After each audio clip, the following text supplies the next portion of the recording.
이 시간 주신 하나님 말씀은 로마서 15장 1절부터 2절까지 우리 같이 한 목소리를 봉독합니다. 믿음이 강한 우리는 마땅히 믿음이 약한 자의 약점을 담당하고 자기를 기쁘게 하지 아니할 것이라. 우리 각 사람이 이웃을 기쁘게 하되 선을 이루고 덕을 세우도록 할지니라. 아멘. 나주님의 기쁨 되기 원하는 찬양 듣고 맞습니다.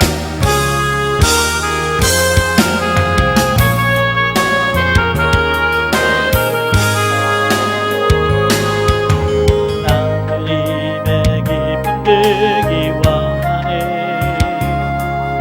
내 마음을 새롭게 하소서. 새해가 되게 하여 주사.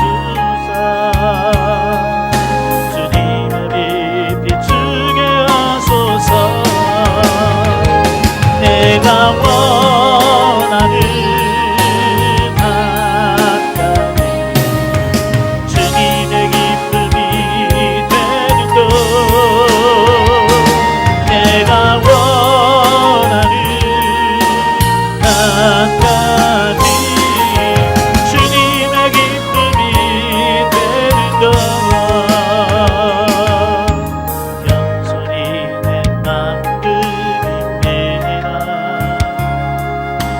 나의 모든 것 받으소서. 나의 맘에 크게 씻어주사. 주의 길로 행하게 하소서. 내가 원하는 한 가지 주님의 기쁨이 되는 것. 내가 원하는 한 가지 주님의 기쁨이 되는 것. 내가 원하는 한 가지 주님의 기쁨이 되는 것. 내가 원하는 한 가지 주님의 기쁨이 되는 것.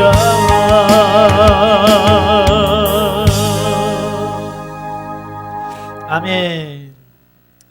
자, 오늘 저와 여러분이 같이 봉독할 말씀을 통해서 말씀의 제목을 장성한 자의 책임이다, 이런 말씀을 같이 나누겠습니다. 우리가 이제 책임이란 말을 참 많이 듣지요. 예, 이 책임이라고 하는 말을 국어사전에 보니까 맡아서 행해야 할 의무와 임무라고 말씀합니다. 그러니까 내가 어떤 것을 맡아서 그것을 해야 할 어떤 의무나 내가 해야 할 임무를 책임이라고 말합니다. 그래서 이 땅에 사는 사람이라면 각자에게 주어진 어떤 그런 부분들을 잘 감당해낼 수 있는 이 책임감이 있어야 되죠. 그러니까 우리는 책임감 하면 그냥 이렇게 막연하게 생각할 수 있습니다만은 이 법률적으로 들어가면 좀 어려워지는 부분이 많아요. 제재가 필요한 거죠.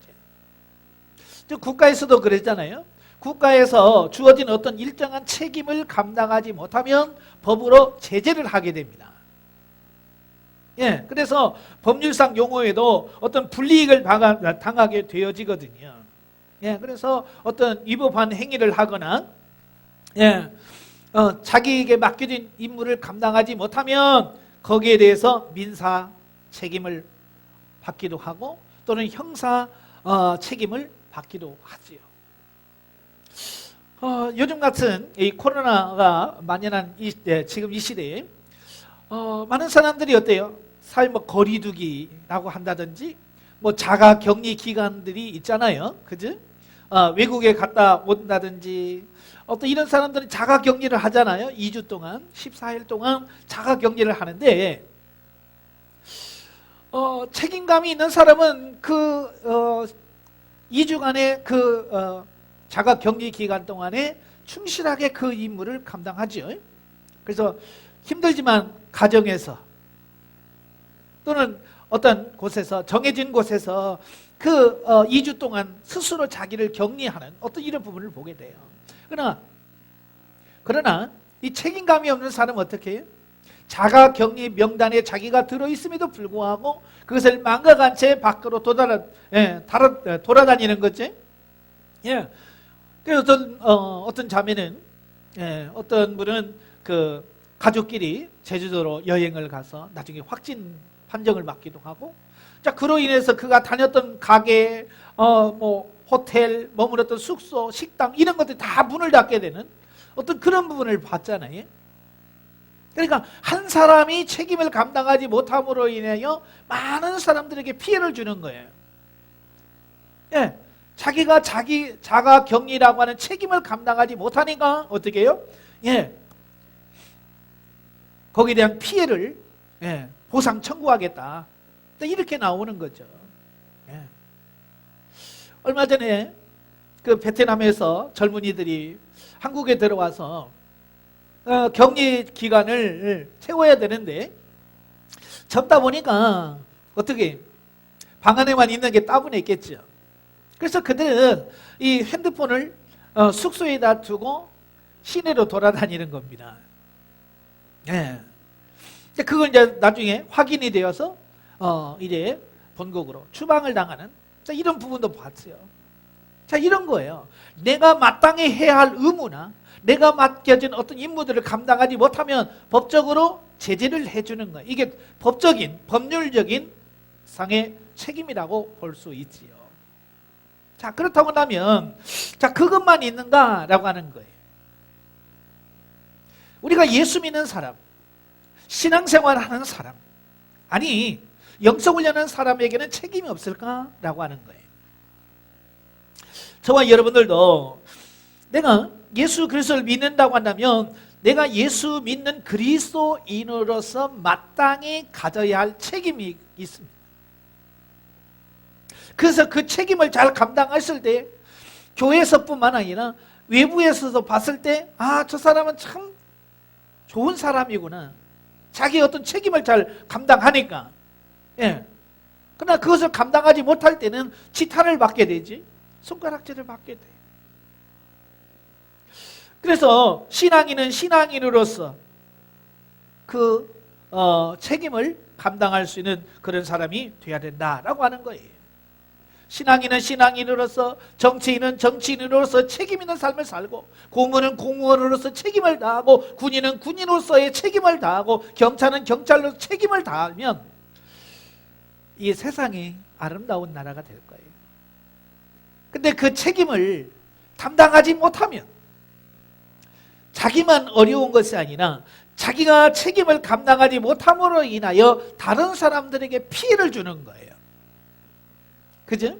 군인이 자기의 책임을 다하지 못해서 전선이 뚫린다든지 뭐 이러면 거기에 대한 책임을 져야 되죠.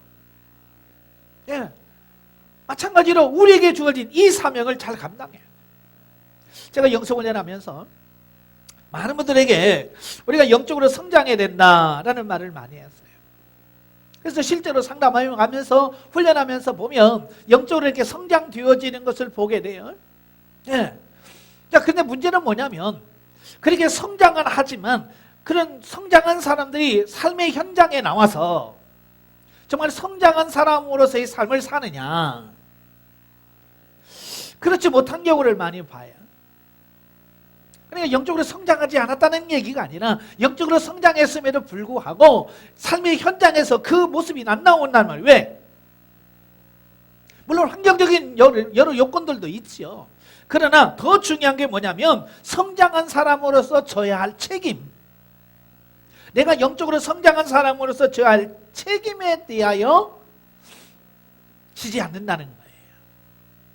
왜냐하면 잘 모르거든요. 다른 사람이 내가 영성훈련 받았는지 안 받았는지 잘 모르죠. 우리끼리는 알지만 안 받은 사람들에게는 그게 뭐 안 나타나는 거예요. 예? 그래서 영성훈련 받아서 성장한 사람으로서의 삶이 안 나오는 거지. 이건 뭐냐? 한마디로 말하면 책임을 회피하는 거다라고 볼 수 있습니다. 예. 그래서 저와 여러분들도 내게 주어진, 성장한 사람들에게 주어진 이 사명을 잘 감당할 수 있는 우리가 되어야 된다.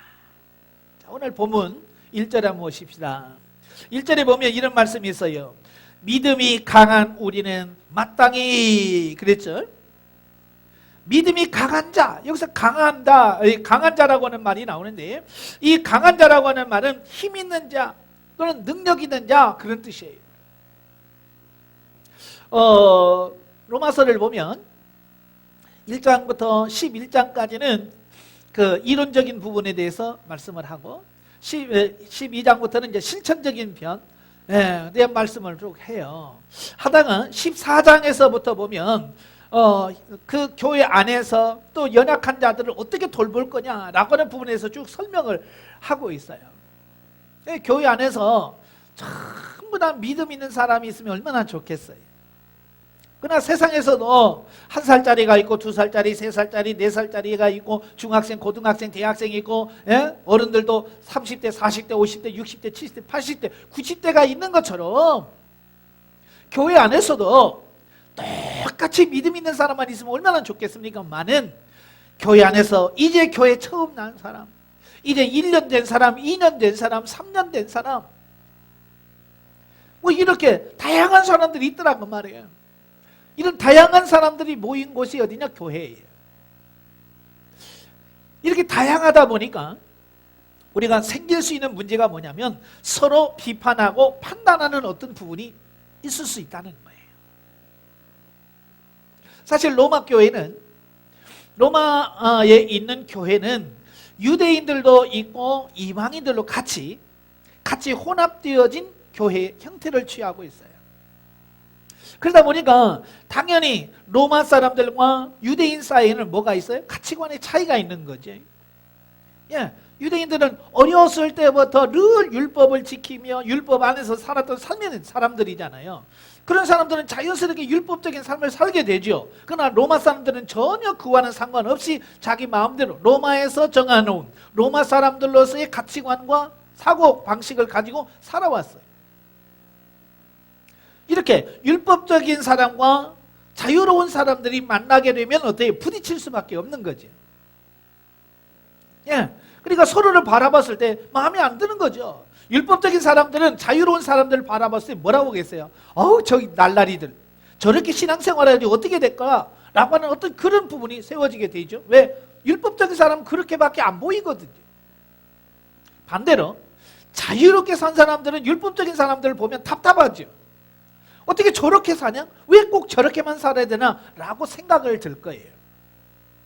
그러니까 로마 교회는 이 유대인들과 로마 사람들이 같이 섞여 있단 말이에요. 섞여 있다 보니까 자연적으로 이 가치관의 차이 때문에 서로 부딪힐 수밖에 없는 거죠. 그래서 교회 안에서 서로 갈등이 생긴단 말이에요. 그래서 사도 바울이 이런 걸 비판하지 말라. 예, 서로 비난하지 말고 비판하지 말라. 자, 이 말씀을 쭉 하시면서 오늘 15장으로 넘어가서 믿음이 강한 우리는 이런 말씀을 하죠. 여기서 믿음이 강하다는 말은 우리가 말하는 것처럼 영적으로 성장한 사람들을 말합니다. 교회에서 믿음 있는 사람, 영적으로 성장한 사람, 중직에 있는 사람, 어떤 그런 의미를 다 포함되겠죠. 저는 영성훈련을 하니까 영적으로 성장한 사람들을 여기다가 말씀드릴 수 있어요. 예. 그러니까 내가 영적으로 성장했다면 성장한 사람은 여기서 마땅히라는 말씀이 있죠. 이 마땅히라고 하는 말은 무슨 의미겠어요? 예, 이 마땅히라고 하는 말은 무슨 말이냐면 의무다, 책임을 말하는. 예, 그러니까 이 성장했다면 거기에 따른 책임이 있다, 의무가 있다. 그러니까 우리가 나 믿음 좋아, 나 영적으로 성장했어, 나 많이 자랐거든, 어떤 그런 부분에서 끝나는 것이 아니라 내가 그만큼 성장을 하고 내가 자라났으면 거기에 따른 의무가 있고 거기에 따른 책임이 뒤따른다, 이야기를 하고 있는 거예요.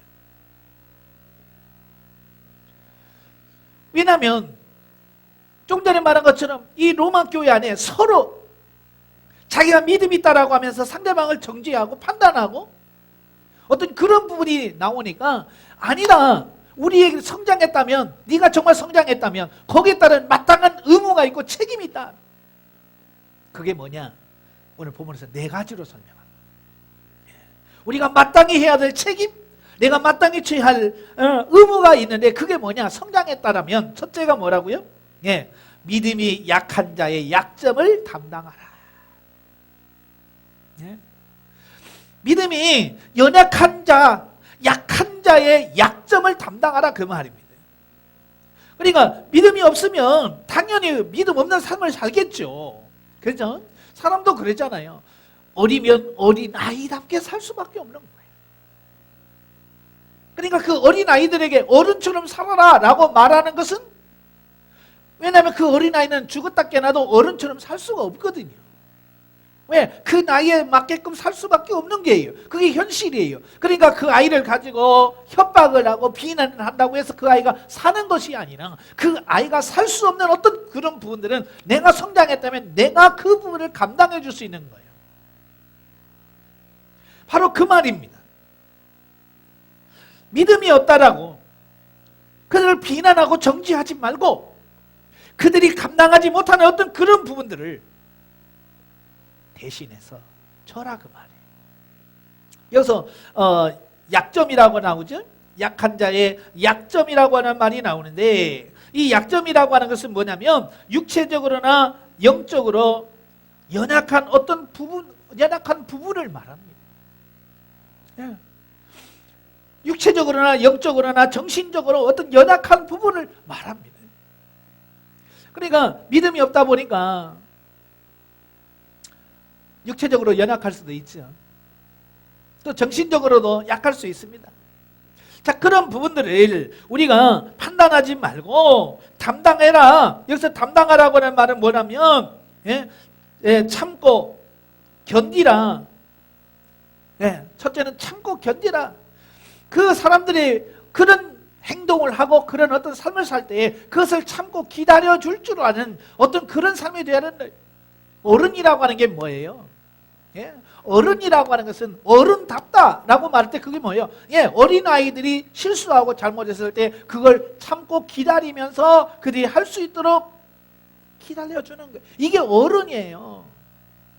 그 애들하고 막 같이 막 싸우는 것, 이건 어른의 삶이 아니에요. 그건 애들이죠. 애들은 참고 기다릴 줄을 몰라요. 그러니까 싸우는 거예요. 그러나 어른들은 뭐예요? 참아주고 기다려주고 인내할 수 있는 어떤 그런 부분을 맞습니다. 그리고 두 번째 의미는 여기서 담당하라 라고 하는 말은 떠맡다 그 말이에요. 떠맡다. 할 수 없어서 연약한 그들의 일을 내가 대신 내가 할게. 내게 줘. 내가 할게 라는 말이. 가끔 부모가 자녀들에게 하는 말이 그거잖아요. 자녀들이 너무 힘들어하면 어떻게 해요? 야, 내가 할게 라는 말을 하잖아요. 그죠? 그래서 부모가 자식이 해야 될 부분을 떠맡아요. 어떤 사람들은 자녀들이 숙제하기가 너무 힘들다 보니까 자녀들 숙제까지도 다 해주잖아요. 요즘에 집에서 아이들이 온라인을 통해서 수업을 하다 보니까 그 모든 일들이 누가 책임져야 해요? 부모가 책임져야 되니까 이 부모가 숙제 다 해주고 이게 너무 힘들다는 거예요. 이 숙제 해주는 것은 결코 자녀들을 위한 건 아닙니다. 그 아이의 숙제니까 아이가 할 수 있도록 해줘야지요. 그런데 우리는 그 아이가 너무 힘들어하면 부모는 뭐야? 그냥 떠맡아. 내가 해줄게 라고 하는 것처럼 교회 안에서도 마찬가지. 믿음이 연약한 자들이 너무 힘들어하는 부분들을 계속 하라고 강요하기보다는 대신 져줄 수 있는 그런 삶이 돼야 돼.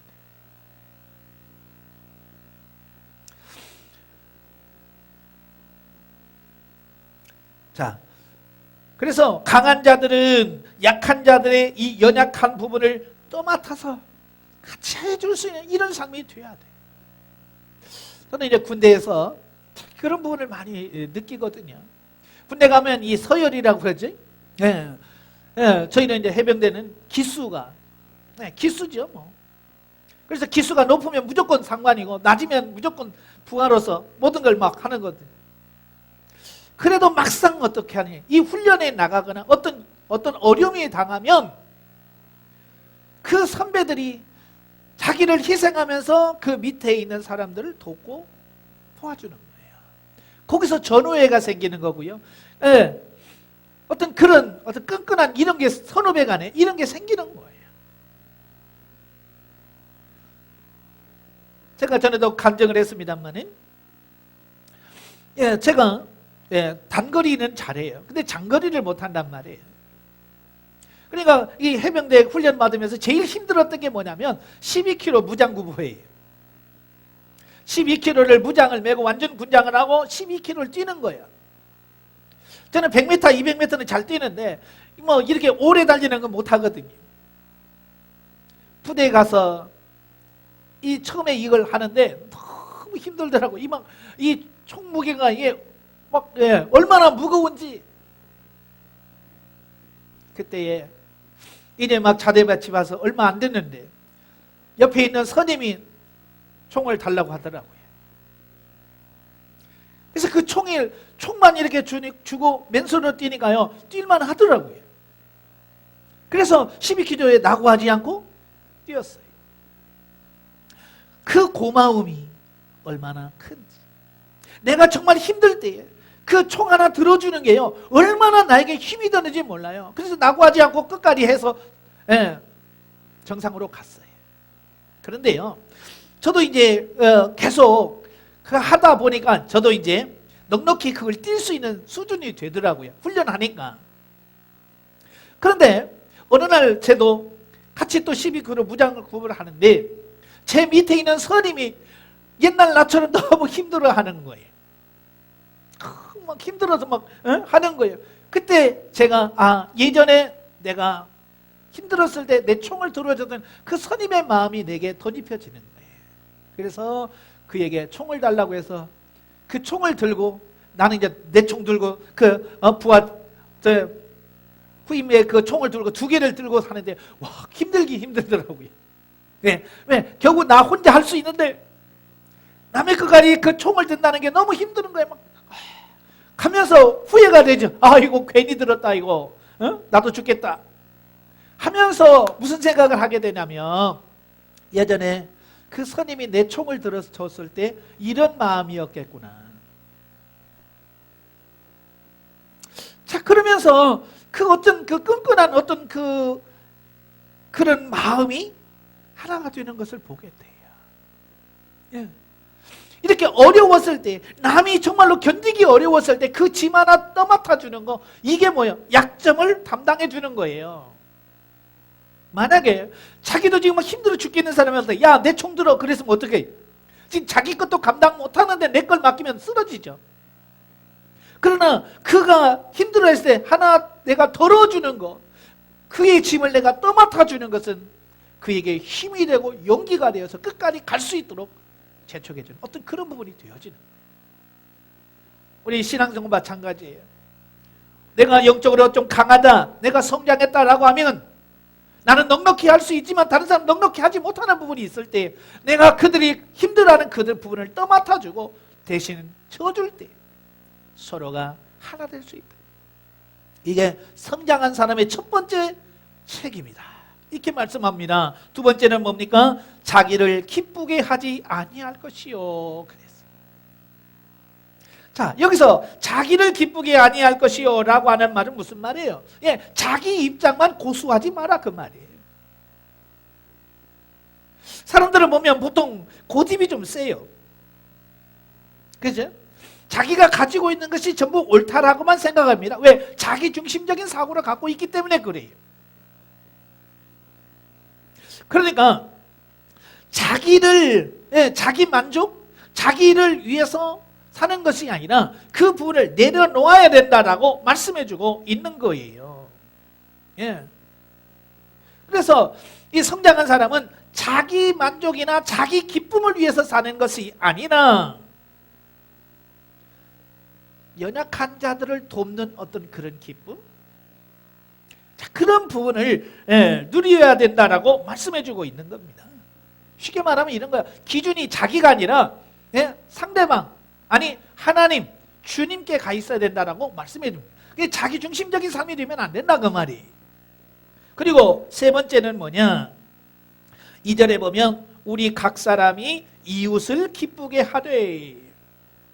예, 위에 자기를 기쁘게 하지 말라라고 하는 말을 연장해서 더 보충적으로 설명해 줍니다. 뭐요?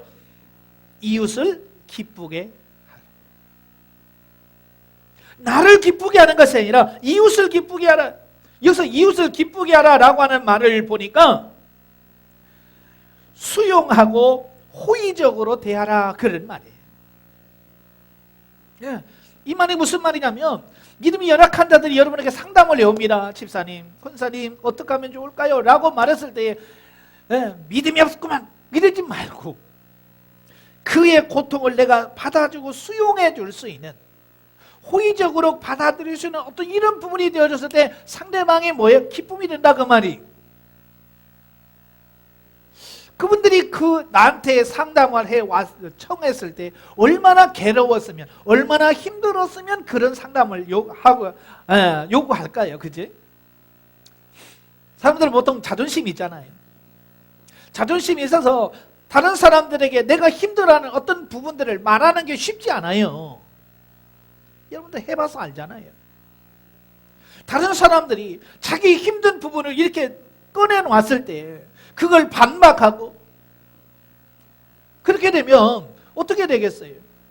그걸 어떻게 수용하라는 거예요. 받아들이라는 겁니다. 호의적으로 그걸 받아들여서 아 그러냐, 얼마나 힘들었겠냐. 그래서 그들이 연약하고 힘든 부분을 내가 껴안아주고 안아줬을 때 상대방이 뭐예요? 기쁘게 된다라고 이렇게 말씀해주고 있는 겁니다. 예, 이게 성장한 사람들이 세 번째 책임이에요. 그리고 네 번째는 거기 보니까 선을 이루고 덕을 세우도록 할지니라 그랬어요. 예, 성장한 사람, 장성한 사람들의 네 번째 책임이 뭐라고요? 선을 이루고 덕을 세우도록 해라. 자, 여기서 이제 선이라고 하는 말은 우리가 착한 일을 많이 한다라고 하는 어떤 이런 부분도 되겠지만, 우리는 지금 영적인 부분을 다루고 있잖아요. 영적인 부분을 다루고 있기 때문에 여기서 선을 이룬다고 하는 말은 원어적인 의미는 뭐냐면 이웃의 영적인 유익을 위해서 하라. 영적인 유익을 위해서, 어떤 다른 부분이 아니라 내가 대하는 그 성도들, 이웃의 영적인 유익을 위하는 일이 내가 할 일이고, 그 다음에 덕을 세우도록 해라. 이 덕도 마찬가지, 거의 같은 뜻이에요. 여기서 덕이라고 하는 말은 오이코토멘이란 말입니다. 집을 짓는다 그런 뜻이에요. 무슨 집을 지어요? 영적인 신령한 집을 세우는 거예요. 교회를 세우고 그 사람을 영적으로 세우고 나를 세우는, 영적으로 세우는 어떤 그런 부분들을 말합니다. 가끔 성장했다라고 교회에 무리를 일으키고 상대방의 믿음을 허물고 상대방에게 상처를 주고 아픔을 준다는 것은 이건 덕을 세우는 게 아니죠. 예, 내가 가서 상담을 하면 그의 믿음이 견고해지고 더 세워지고, 바로 이게 덕을 세운다는 얘기예요. 근데 가끔 오면 상담해주면 상대방이 시험 들어요. 더 어려움을 당해. 왜? 내가 덕을 세우지 못하는 거예요. 이건 잘못된 거예요. 그래서 저와 여러분들은 어떻게 하든지 영적인 유익을 주어서 그들이 영적으로 새로워져서 하나님을 만나고 더 영적으로 새로워져서 하나님 앞에 더 가까이 갈 수 있도록 만들어주는 그 역할들을 누가 해드느냐? 장성한 사람들이 해야 된다고 말이에요.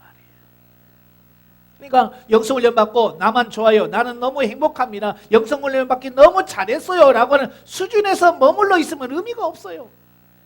그 자기 자신에게 주어진 책임을 다하지 못하는 겁니다.